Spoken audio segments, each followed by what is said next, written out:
Gazetari të Moravtia ka deklaruar në emisionin Këndi i Debatit se një deputet nga Partia Guxo ka kërcënuar lëvizjen vetëvendosje se do të dalin nga koalicioni në qoftë se bashkëngjitet edhe kryetari i nismës Socialdemokrate të Kosovës Fatmir Limaj. Avdyli tha se ky deputet i cili vjen nga Malisheva nuk e pranon Limaj në koalicion.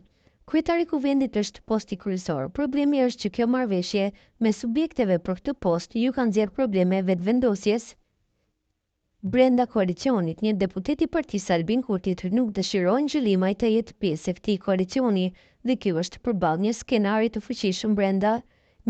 Një gjë është që nuk dhe dëshiron dhe ka kërcënuar vetëvendosjen se në qoftë se vjen Limaj, ne dalim prej koalicionit. Është një deputet i cili është i zonës së cilës vjen edhe vetë Limaj për arsye korrektësie, nuk ja përmend emrin, është deputet i fuqishëm me peshë, i cili paragjykon dhe nuk e don këtë lloj koalicioni, deklaroi ai.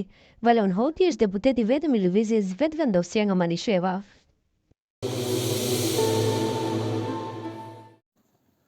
Kandidatja e propozuar nga lëvizja vetëvendosje për kryetare të kuvendit, Albulena Haxhiu, thotë se nëse refuzohet konstituimi i kuvendit të Kosovës, vendi duhet të shkojë në zgjedhje. Haxhiu, pas dështimit të saj të radhës për t'i marrë votat e mjaftueshme për krye kuvendare, tha se propozimi për këtë pozitë i takon partisë fituese, në këtë rast lëvizjes vetëvendosje. Ajo theksoi se nëse partitë opozitare refuzojnë propozimin e lëvizjes vetëvendosje, ajo shtoi pyetjen për opozitën, atëherë ku do t'i marrin 61 vota për të votuar nën kryetaren? Vetëvendosje ka dhënë qartë qëndrimin e saj, ka mungesë të vullnetit që të konstituohet kuvendi. Ne jemi gati, shumë të gatshëm të presim partitë të flasim me to për datën e zgjedhjeve. Nëse refuzojnë të konstituojnë kuvendin, atëherë është e qartë që vendi duhet të shkojë në zgjedhje. Kushtetuta e Kosovës e parasheh se duhet të jenë 61 vota për kryetarin e kuvendit.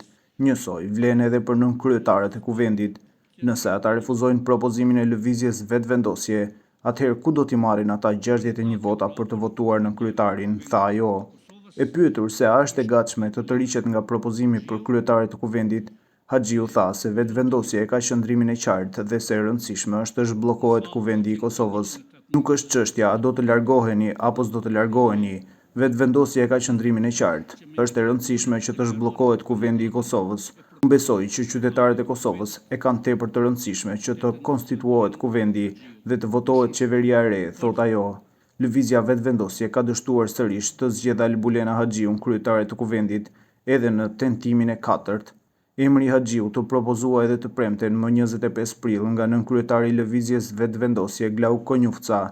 Me 118 deputetë pranishëm në sallë, Albulena Haxhiu mori 57 vota, pra 47 kundër dhe 3 abstenime.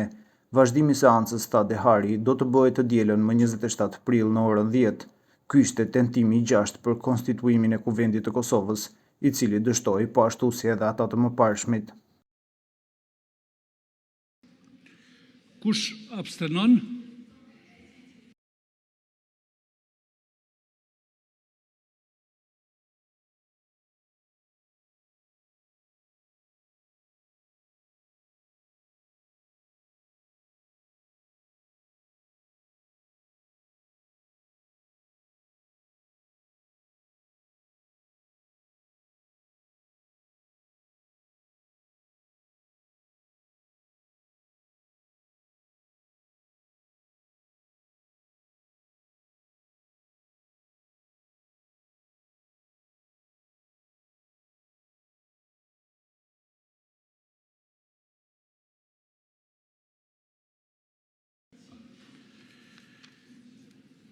Sërish kemi rezultatin për 57 vota, 27 janë kundër, kemi edhe 3 abstenime. Në bazë të kësaj, kandidatja nuk votohet dhe detyrohemi ta ndërpresim seancën. 27 prill, sërish në ora 10, shihemi përsëri. Ditën e mirë.